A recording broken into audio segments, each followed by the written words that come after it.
नमस्कार, स्वागत है आपका वंदे मातरम न्यूज पर। आपके साथ मैं हूं शारदा यादव। खबरों की ओर आगे बढ़ने से पहले नजर डालते हैं आज की सुर्खियों पर। खनिज विभाग द्वारा रेत का अवैध परिवहन पर कार्रवाई।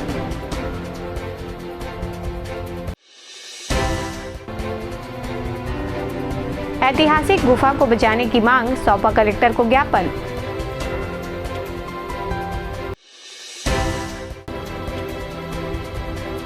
लापरवाही पूर्वक नाबालिग सड़कों पर दौड़ा रहे ट्रैक्टर।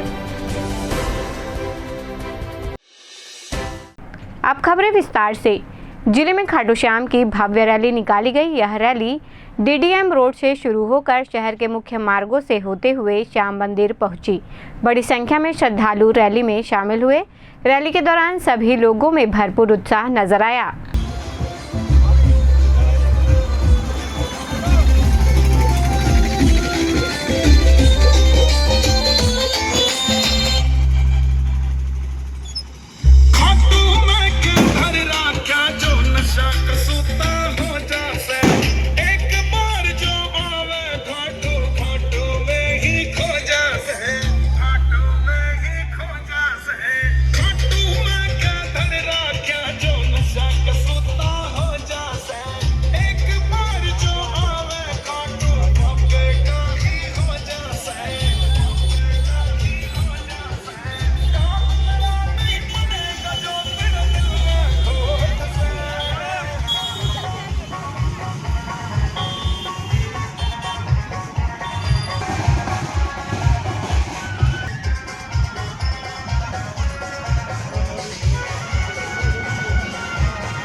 बालको के ब्लीचिंग प्लांट में खनिज विभाग ने रेत का अवैध परिवहन करने वालों पर कार्रवाई की है। कार्रवाई के दौरान मौके से ड्राइवर गाड़ी छोड़कर भाग गए। फिलहाल 15 से 20 गाड़ियों पर कार्रवाई की जा रही है।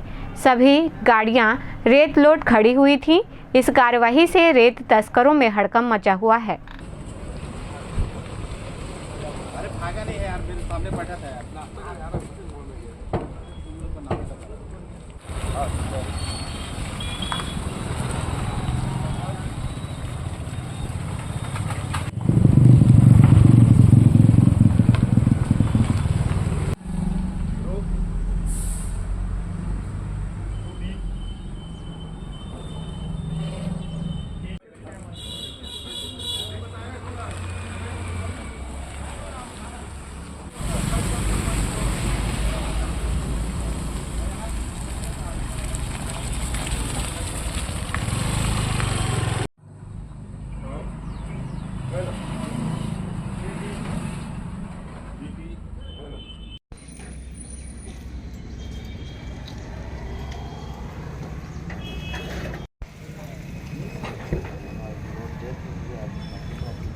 बालको क्षेत्र में जो भी अभी कंस्ट्रक्शन चल रहा है, उसमें बेसिक प्लांट स्थापित है। ये एपीसी है, एलएनटी है, केएसी है। इनके द्वारा जो भी गाड़ियां आ रही है रेत मुजरली, हम अभी जांच कर रहे हैं। तो बिना पर्ची के बहुत सारी गाड़ियां हैं। रही शिकायत प्राप्त हुई थी तो बिना पर्ची के गाड़ियां आती हैं और जिसको रेत के इनके द्वारा छुपाया जाता है। उसी शिकायत को जांच कर रहे हैं हम लोग। जिसमें अभी पर्ची नहीं मिल रहा है, वैध दस्तावेज नहीं है खनिज से संबंधित, उनको अभी पुलिस थाना बालको को में रख रहे हैं, कस्टडी में रख रहे हैं। अभी जाँच कर प्रक्रिया भी है। लगभग कितनी गाड़ियाँ हैं? अभी तो 10-12 टिपर ऐसे हैं जिसमें ड्राइवर फरार है। 4-5 गाड़ियाँ ऐसे हैं जिसमें ड्राइवर थे, उसको बालको थाना में रखते हैं। कुछ अभी हाईवा भी है, जिसमें से आज कार्रवाई में 2 हाईवा ऐसे हैं जिससे पर्ची नहीं था। एक उर्गा थाना में खड़ा किए हैं, उर्गा हमारे खनिज जाँच चौकी में, और बाकी अभी बालको में हैं। और कुछ टेलर भी है ओवरलोड का, गिट्टी का, उनके विरुद्ध कार्रवाई कर रहे हैं। तो सभी बालू की गाड़ियों जो ओवरलोड देखने को मिल रही है यहाँ पर। ओवरलोड तो उसमें नहीं है, पर्ची में तो जो अभी बिना पर्ची के अभी तक जरली आया है। 1-2 गाड़ियां हैं जिसमें 24 घंटे का मिला है, लेकिन वो कल का पर्ची है, इसलिए उसको कस्टडी में लिए। सर, शहर के मध्य बालको प्लांट स्थित है, जहाँ पर अभी गाड़ियों पे कार्रवाई हो रही है। तो सर, ये बालू आ कहाँ से रही है? ये अलग अलग कुछ गाड़ियां जो हाईवा का है, जो जांजगीर जिले से भी है, और कुछ ऐसे हैं जो हमारे यहाँ जिले में केरा घाट संचालित है। तो दिन में ही होता है, लेकिन जनरली ये रात के इन लोग कहीं न कहीं से अवैध भंडारण करके रेत घाट से ला रहे होंगे, तो इसकी शिकायत प्राप्त हुआ तो इसको कार्रवाई कर रहे हैं। सर, संबंधित बैचिंग प्लांट जहाँ माल खपरा बोल के जानकारी मिली है, वहाँ क्या कार्रवाई की जाएगी? उसको भी अभी जितने भी स्टॉक है उनको वेरीफाई करेंगे। स्टॉक वेरीफाई करने के बाद उनको नोटिस जारी करेंगे, दस्तावेज प्रस्तुत करेगा। दस्तावेज प्रस्तुत नहीं करने की स्थिति में उनके विरुद्ध कार्रवाई करेंगे। शासकीय स्कूल में जय श्री राम कहने और टीका लगाने पर छात्रों को एक शिक्षक द्वारा प्रताड़ित किए जाने का मामला सामने आया है, जहां शिक्षक ने 2 छात्रों की जमकर पिटाई भी कर दी। शिक्षक के इस व्यवहार से ग्रामीणों में आक्रोश है। इस मामले को लेकर अब ग्रामीण प्रदर्शन की तैयारी में हैं। यह घटना पाली के ग्राम पड़निया का बताया जा रहा है।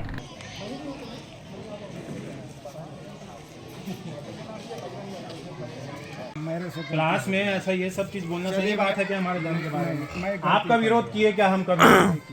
कोई बोले कि आप ये सब कर रहे हो, क्यों कर रहे हो, आप तो हिंदू हो, क्यों बदल गए?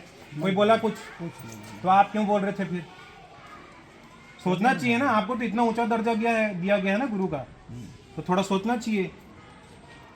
नहीं, मैं तो कंप्लेन करवा रहा हूँ, बाकी आप आगे जो करना है देख लेना। अब मैं क्षमा मांग लिया, वो सब मैं नहीं जानता, पहली बार की बात नहीं है। लड़के लोग ये भी बोल के रखे थे हम लोग, अगली बार बोलेंगे तो आप जड़ दिए, सीधा बोले तो वो लोग।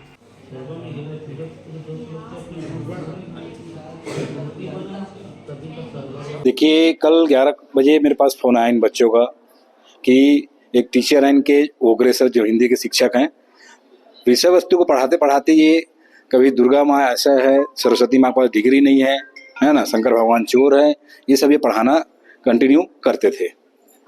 और जब जय श्री राम बच्चे बोले तो उनको मारे। ठीक है, तो तत्पश्चात हमारी टीम आई और इनसे संज्ञान में लिया गया। फिर आज जो कार्रवाई चल रही है आप देख ही रहे हैं, है ना। एक टीचर हिंदू होते हुए भी हिंदू देवी देवताओं को इस तरह से भावना से देखता है, ये हिंदू समाज के लिए कितना शर्मसार है। बहुत विडम्बना है, ये बहुत बड़ी शर्मसार है। क्योंकि या तो मानसिक विकृति है तो इनको मेडिकल पे जाना चाहिए, है ना। और ये क्या बताएं आपको, यानी एक अदर समाज, अदर धर्म बोलता है तो समझ में आता है, एक हिंदू होकर ही यानी बताने लायक नहीं है जो इन्होंने जो टिप्पणी की है।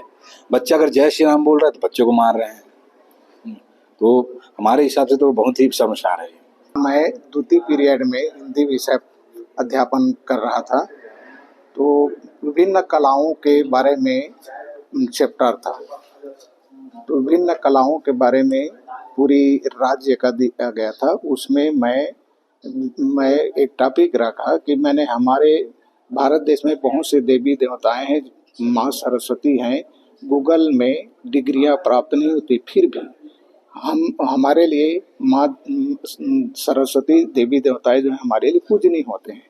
ये टॉपिक मेरा, मैं किसी को इस बात पर, मैंने विद्यार्थी को या अन्य को किसी को ठेस पहुंचा होगा उसके लिए मैं क्षमा के प्रार्थी हूँ। बच्चे लोगों का ये कहना है कि हिंदू देवी देवताओं को पत्थर या भगवत गीता को झूठा, इस तरह की भी बातें की जाती है। ऐसा मैं नहीं कहा हूँ, बस मैं इतना टॉपिक रखा हूँ। अब बच्चे का ये कहना है कि मैं क्लास खत्म होने के बाद जय श्री राम बोला, उसके बाद मेरे को मारा गया। नहीं, वो जोर से 2-3 दिन से जय श्री राम बोल रहे थे, जोर से आवाज से। तो जाने के बाद तो 2 दिन पहले भी बोला तो मैं कुछ नहीं कहा। जाने के बाद शुरू में गया तो बोला कि जय श्री राम, तो मैं कहा कि ये कक्षा अध्यापन है, आप लोग जोर से अब मन नहीं बोलना चाहिए, मन में बोलना चाहिए। फिर बाहर में निकला तो फिर जोर से कहा, तो मैं उनको लौट करके फिर उसको एक झापट लगा दिया। बताए कि पीछे वाले लड़के लोग बोले हैं, तो मैं कहा कि राम भगवान प्रभु है तो उसको मन में रखो, चिल्लाने की जरूरत नहीं है, कक्षा अध्यापन है। अभी उन लोगों ने शिकायत की, पुलिस ने शिकायत की है, यहाँ तक विभागीय जांच हो रहा है, आप क्या कहना चाहेंगे? मैं क्षमा चाहता हूँ कि मैं इस प्रकार के टॉपिक जो रखा हूँ कि विद्यार्थी के बीच में जो वार्तालाप हो, उसके लिए मैं क्षमा चाहता हूँ। नहीं, कल जो बातें हुई थी क्लासरूम में और जो टीचर हैं उनसे जो घटनाएं हुई थी उस संबंध में जांच हेतु निर्देशित किया गया था और दोनों पक्षों और संबंधित शिक्षक से भी बयान ले लिया गया है और उसको हम जांच प्रतिवेदन बना के हम उच्च कार्यालय को प्रेषित कर देंगे। श्रम सेवा भूविस्थापित कामगार संगठन के द्वारा ऐतिहासिक गुफा को बचाने के लिए कलेक्टर जनदर्शन पहुंचकर कलेक्टर को ज्ञापन सौंपा गया। उन्होंने बताया कि कोरबा जिले में स्थित ऐतिहासिक मां सर्वमंगला मंदिर से 100 मीटर की दूरी पर प्राचीन हनुमान मंदिर व रानी गुफा है, जहां पर वर्तमान में रेलवे ब्रिज निर्माण का कार्य चल रहा है, किंतु रानी गुफा व हनुमान मंदिर गुफा को निर्माणाधीन कंपनी द्वारा मिट्टी पाट कर ध्वस्त किया जा रहा है। उनकी मांग है कि गुफा व मंदिर का जीर्णोद्धार कराया जाए। आज हम लोग ये विषय में कलेक्टर ऑफिस पहुंचे हैं कि जो सर्वमंगला मंदिर के किनारे एक प्राचीन गुफा है बजरंगबली का, जिसको हम लोग रानी गुफा के नाम से जानते हैं। आज वो जो रेलवे ब्रिज वहाँ जो बन रहा है, उसमें रेलवे के कई अधिकारी लोग उसमें डंप करके उसको लेवल कर दिया गया है। तो हम यही चाहते हैं कि प्रशासन से कि वो जल्द से जल्द उनको जीर्णोद्धार करें। अगर जीर्णोद्धार अगर नहीं करते हैं प्रशासन, तो हम लोग जितने भी भूमि स्थापित हैं, हमारे RSS टोली मुड़ापार सभी भैया लोग उग्र आंदोलन करेंगे। जैसा कि आपको ज्ञात होगा कि हमारा जिला कोरबा माँ सर्वमंगला के अस्तित्व से ही है, वो हमारी आस्था हमारी श्रद्धा का प्रतीक है। और जैसा कि अभी आपको ज्ञात हुआ कि माँ सर्वमंगला मंदिर के जस्ट पीछे हनुमान गुफा था जो प्राचीन थी, जिसको भी रेलवे निर्माणाधीन ब्रिज के कारण में मटियामेट कर दिया गया। इसमें कहीं न कहीं संबंधित अधिकारियों की, प्रशासन की और हमारे जनप्रतिनिधियों की उदासीनता का कारण है, जो आज हमारी प्राचीनतम जो धारणाएं हैं, जो प्राचीनतम चिन्ह हैं, सब का सब खत्म होते जा रहा है। इसके लिए हम पुरजोर इसका विरोध करते हैं और प्रशासन से मांग करते हैं कि जो हमारी ऐतिहासिक चीज़ें हैं उनको बचाया जाए। अभी वहाँ की स्थिति कैसी है? वो अभी आपको उसका नामो निशान नहीं मिलेगा, पूरा मिट्टी डंप कर दी जा चुकी है उसमें। तो क्या होना चाहिए, क्या चाह रहे हो आप? हम तो चाहते हैं कि हमारी जो प्राचीनतम धारणाएं हैं और धारणाएं हमारी आस्था का प्रतीक है, सारी चीज़ें सुरक्षित रहें, संयमित रहें और इसमें प्रशासन आगे आकर के स्वयं इसमें संज्ञान लेवे। प्रधानमंत्री विश्वकर्मा योजना अंतर्गत लाइवलीहुड कॉलेज में मालाकारों को प्रशिक्षण दिया जा रहा है। वहीं मालाकारों को उनके व्यवसाय को लेकर प्रशासन द्वारा आर्थिक सहायता भी प्रदान की जाएगी।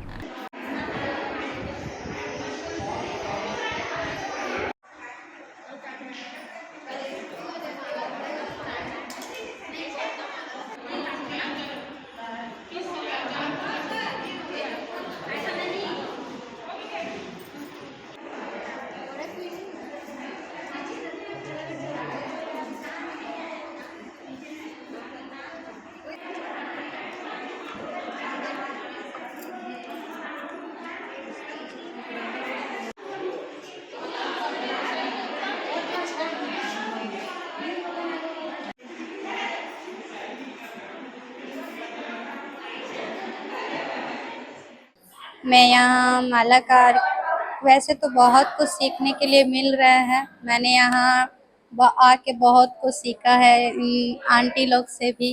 मुझे तो वैसे तो इतना नहीं आता था, पर फिर भी यहाँ आके बहुत चीज़ों का नॉलेज हुआ। मुझे गुलदस्ता बनाना आ गया। कुछ आंटियों के पास बैठी तो उनके पास से मुझे कुछ मालाएं बनानी भी आ गई हैं, बहुत प्रकार की। मैं ट्रेडिशनल मालाकार हूं और अभी वर्तमान में मैं क्या बोलते हैं PM विश्वकर्मा योजना के तहत मालाकार के अंतर्गत मैं ट्रेनिंग ले रहा हूं जी।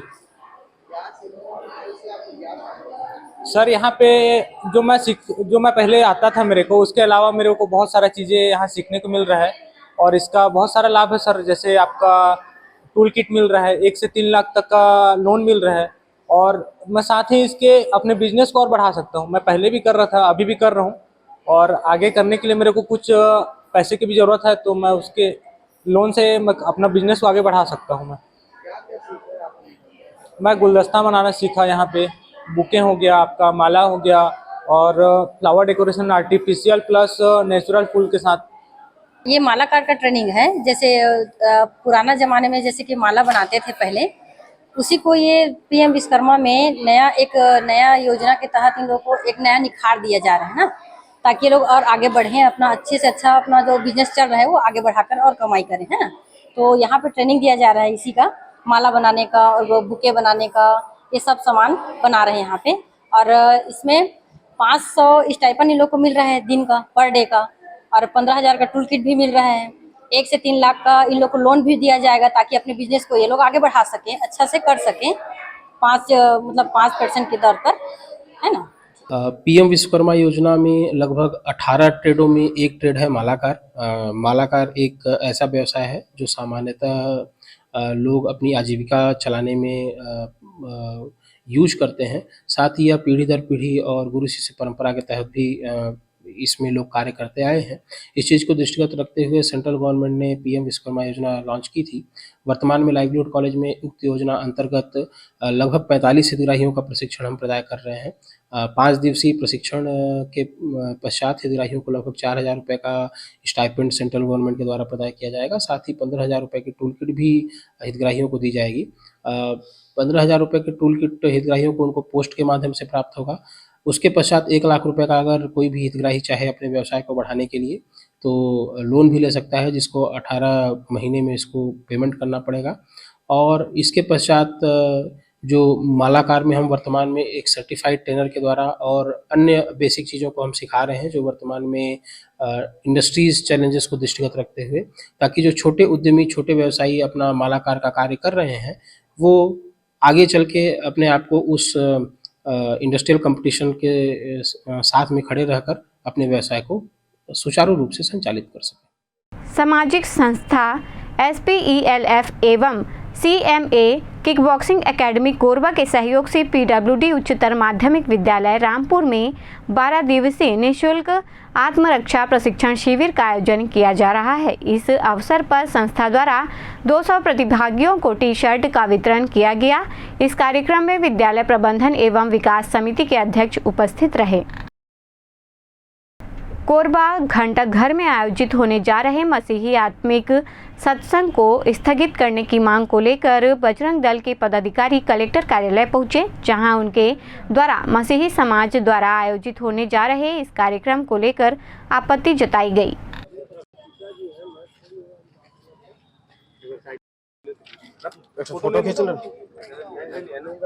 मसीही आत्मिक सत्संग के नाम से कार्यक्रम मसीही समाज द्वारा किया जा रहा है घंटा घर में, जो पूर्ण रूप से धर्मांतरण की ओर और बहुसंख्यक हिंदू समाज को अंधविश्वास की ओर ढकेलने वाला कार्यक्रम है। इस कार्यक्रम का बजरंग दल पुरजोर विरोध करता है और प्रशासन से आग्रह करने के लिए आया है कि इस कार्यक्रम को निरस्त किया जाए। आप लोगों की मांग अगर पूरी नहीं होगी तो क्या रहेगा? बजरंग दल इसका विरोध करेगा। अपने स्तर पर हम विरोध करने का इसमें आगे रास्ता बनाएंगे। सरकार के सड़क सुरक्षा से जुड़े प्रयासों के बावजूद इन दिनों मड़वारानी क्षेत्र में ग्रामीण क्षेत्र की सड़कों पर जमकर ट्रैफिक नियमों का उल्लंघन हो रहा है। खासकर इन दिनों सड़कों पर नाबालिग चालकों द्वारा ट्रैक्टर का परिचालन लापरवाही पूर्वक किया जा रहा है।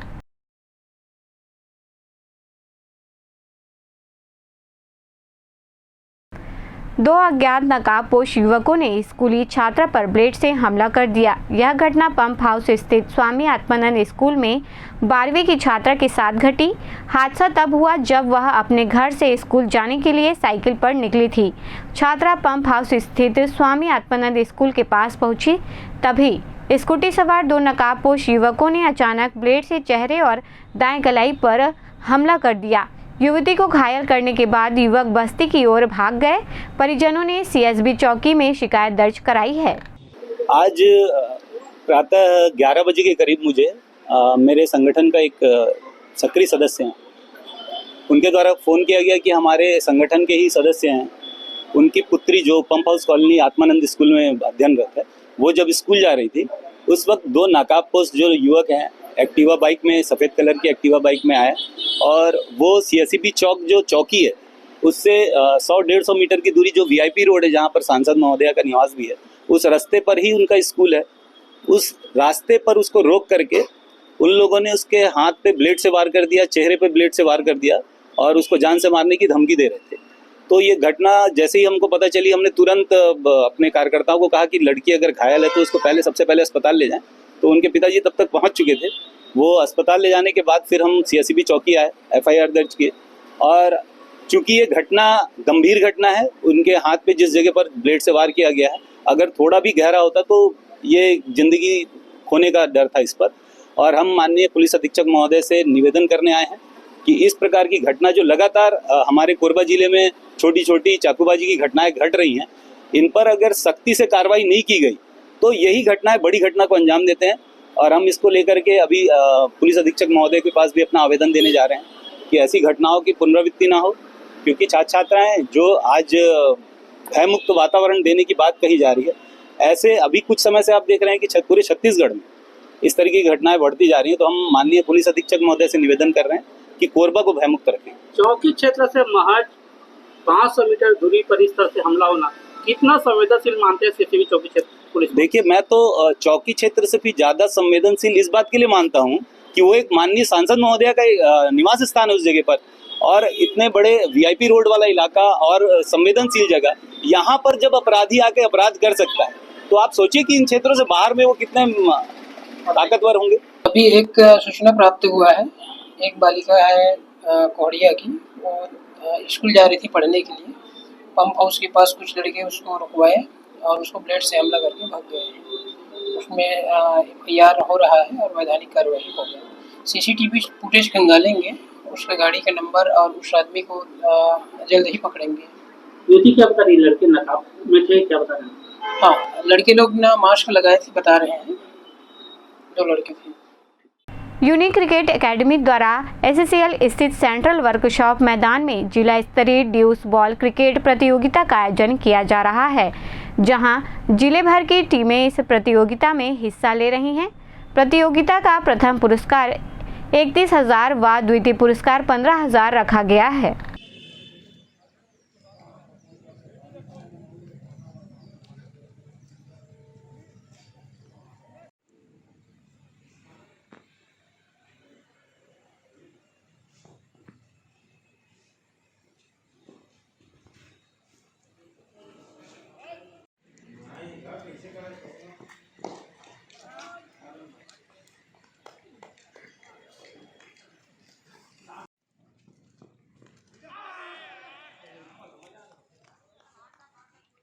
और सहयोग यहाँ पर कीपर द्वारा ये टूर्नामेंट 10 तारीख से आयोजन किया गया है। 17 तारीख तक चलेगा यूसीए कप कोरबा।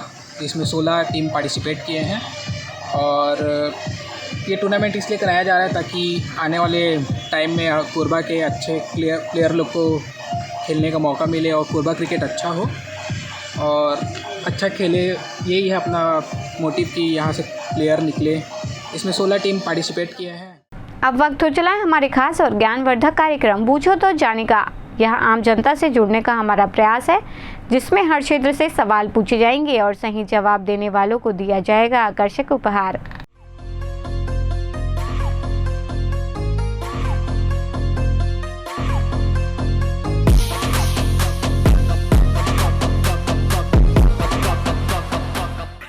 नमस्कार दोस्तों, आपके साथ मैं हूँ रेखा श्रीवास और आपके पसंदीदा कार्यक्रम बूझो तो जाने में आप सभी का बहुत बहुत स्वागत है। और आज का हमारा सवाल है, ओलंपिक खेलों का आयोजन कितने वर्षों में होता है? और इस सवाल का जो भी सबसे पहला और सही जवाब देगा उनको दिया जाएगा फिजिक्स वाला कोचिंग इंस्टीट्यूट की ओर से एक शानदार उपहार। तो आइए चलते हैं लोगों के बीच और देखते हैं कौन बनता है आज का हमारा लकी विनर।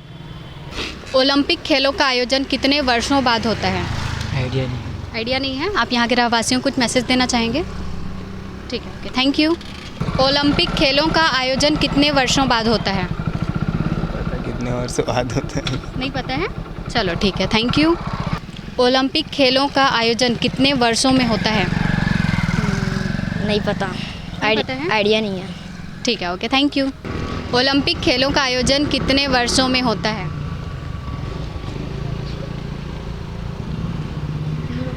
नहीं पता दीदी। नहीं पता है? चलो ठीक है, थैंक यू। ओलंपिक खेलों का आयोजन कितने वर्षों में होता है? 5 साल में। नहीं सर, आपने प्रयास किया, काफ़ी रहा। आप यहाँ के रहवासियों को कुछ मैसेज देना चाहेंगे? मैडम, रोड तो ख़राब है पूरा, और आराम से गाड़ी चलाइए कि एक्सीडेंट से बचिए, बस, और कुछ नहीं। Okay sir, thank you so much. Olympic खेलों का आयोजन कितने वर्षों में होता है? ऑप्शन नहीं है इसमें कुछ भी। क्या होता है? पता है? नहीं। ठीक है, ओके, थैंक यू। आप यहाँ के रहवासियों को कुछ मैसेज देना चाहेंगी? क्या मतलब देगी, बता। खुश रहें कि अच्छे से, जब भी दुखे ना अपने चेहरे में स्माइल रखें। Thank you. Okay, thank you so much. Olympic खेलों का आयोजन कितने वर्षों में होता है? मालूम नहीं मालूम है। आप यहाँ के रहवासियों को कुछ मैसेज देना चाहेंगी? ठीक है, ओके, थैंक यू। ओलंपिक खेलों का आयोजन कितने वर्षों में होता है? 1 साल में। नहीं, आपने प्रयास किया, काफ़ी रहा। आप कोरबा वासियों को कुछ मैसेज देना चाहेंगे? नहीं, ऐसा तो नहीं, लेकिन वाहन कम धीरे चलाएं और बुज़ुर्गों की सेवा करें। Okay, thank you so much. Olympic खेलों का आयोजन कितने वर्षों में होता है? मैंने ये अपनी जीके की बुक में पढ़ा था, 4 वर्ष। Are you sure? हाँ, आई एम श्योर। आपका नाम? मेरा नाम जहाँ मानिकपुरी है। आपने बिल्कुल सही जवाब दिया है। आपको दिया जाता है फिजिक्स वाला कोचिंग इंस्टीट्यूट की ओर से एक शानदार उपहार। Thank you. कैसे लग रहा है आपको? बहुत अच्छा लग रहा है। ओके, आप हमारा शो देखती हैं? हाँ। कैसा लगता है आपको? अच्छा लगता है मेरे को भी।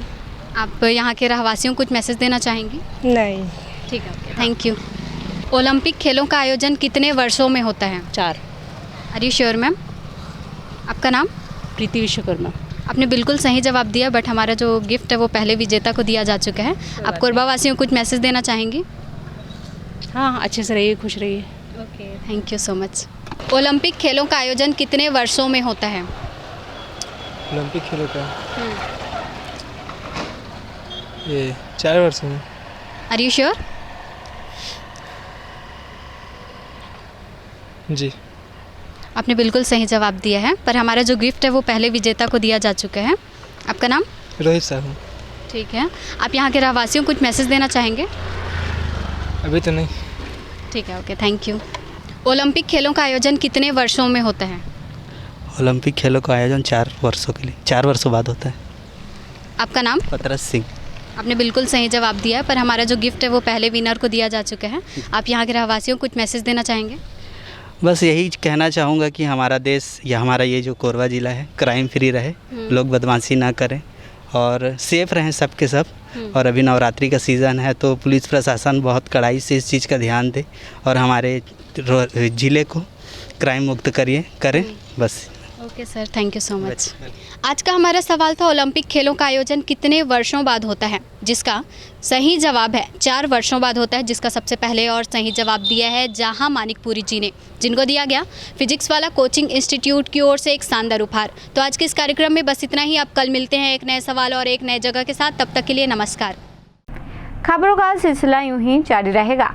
देखते रहें वंदे मातरम न्यूज़। मिलते हैं अगले बुलेटिन में, तब तक के लिए नमस्कार।